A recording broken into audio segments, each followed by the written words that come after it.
In this video we present alternative ways to use Jupyter notebooks beyond the traditional server-backed workflow.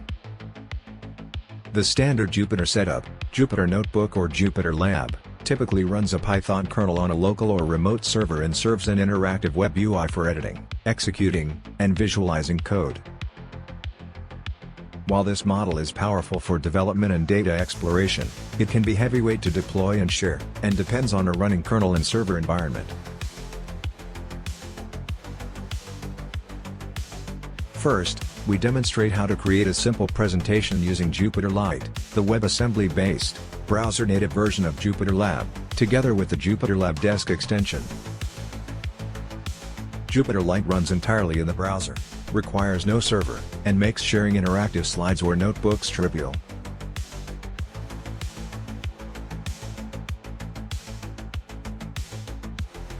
Next, we looked at how Jupyter notebooks can be created and edited entirely from the terminal. This approach doesn't require a browser or server, making it lightweight and easy to automate. It also works with tools like VHS, which let you record short terminal videos.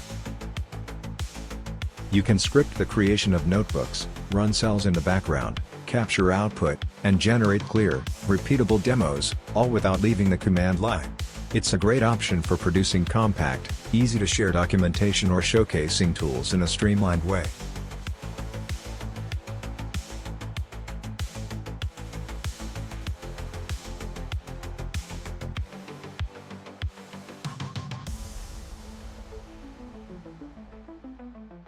Thanks for watching. If you found this useful, please like the video and subscribe for more.